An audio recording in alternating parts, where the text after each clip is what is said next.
అసత్య ప్రచారాలు చేస్తే పరువు నష్టం కేసు వేస్తాం. టీజీపీఎస్సీ అట.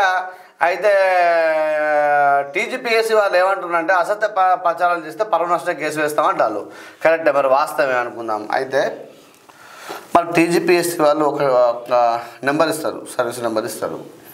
సర్వీస్ ఓరియంటెడ్ నెంబర్ ఇచ్చినప్పుడు మనం కాల్ చేస్తూ ఉంటాం వారికి. దాన్ని ఏమంటారంటే సహాయక కేంద్రాలు లాగా ఒక నెంబర్ ఇస్తారు, ఎగ్జామ్ పెట్టే ముందు ఇస్తారు. ఇచ్చినప్పుడు మనం ఫోన్ చేస్తాం వారికి, ఆ ఫోన్ కలవదు. ఎలాంటి సమాచారం కోసం కాల్ చేస్తే ఆ సమాచారం కోసం కాల్ చేసినా కాల్ కలవదు. అలాగే ఎగ్జామ్ పెడతాం, ఎగ్జామ్ పెట్టిన తర్వాత మనం కోర్టుకు పోవడము రకరకాల పంచాయతీలు జరుగుతూ ఉంటాయి. పేపర్ లీకేజ్ అయింది మొదట్లో కూడా కొన్ని, అంటే ఈ గ్రూప్ ఇందులో కాదు, అట్లా ఇది ఇందులో అయినా వేరే దాంట్లో అయింది. అయితే ఏమంటున్నామంటే మరి వీళ్ళ మీద ఎందుకు పరువు నష్టం దావా వేయద్దు, వీళ్ళ మీద ఎందుకు క్రిమినల్ కేసులు బుక్ చేయొద్దని వీనెండ్ న్యూస్ డిమాండ్ చేస్తూ ఉన్నది. అంతే కదా. ఇప్పుడు బాగాలేదు అంటే అశ్రద్ధ ప్రచారం అయినప్పుడు మరి మీరు మీ మీద ఎందుకు కేసులు వేయద్దు? వాస్తవమే కదా. మేము ఎన్ని తప్పులు చేసినా మా పైన కేసులు వేయకండి, మీరు తప్పు చేయాలని చూసినా కానీ మీ పైన కేసు వేస్తామని చెప్పి మంచిగా ఉండదు, ముందే చెప్తానా? అంతేనా? అంతే. పెద్దలు నిరాకరించడంతో ప్రేమికుల ఆత్మహత్య. ఒక పాట వారు రాదు, మనకు పాట రాదు కదా. కానీ ఏది ఏమైనా నిరాకరిస్తే ఆత్మహత్య చేసుకునే బదులు వాళ్ళని ఒప్పించి చేసుకోవాల్సి ఉండే. ఎందుకంటే ఇంకా గడపాల్సిన జీవితం చాలా ఉంటుంది.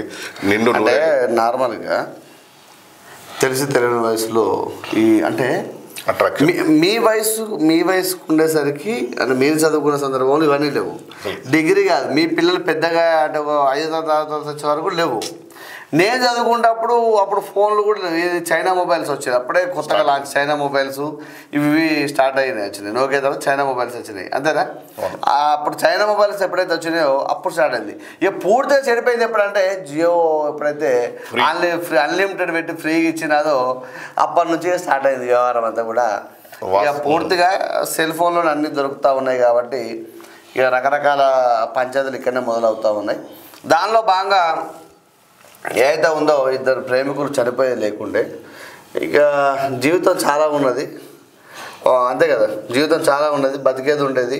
సరే ఇప్పుడు ఇంట్లో ఒప్పుకోలేదు, తర్వాత నువ్వు గొప్ప స్థాయికి పోయి తర్వాత మాట్లాడేది ఉండే. అంతే కదా. వెయిట్ చేస్తే పెద్దవాళ్ళు కూడా ఒప్పుకుంటారు.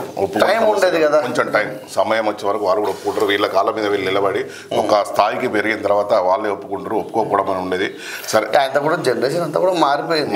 మళ్ళీ నేను ప్రేమించమని చెప్తున్నాను. అయ్యో మరి అంటే మనం గతంలో మాట్లాడుకున్నాం, ఇండియా అమెరికా అవుతుంది, అమెరికా ఇండియా అవుతుంది.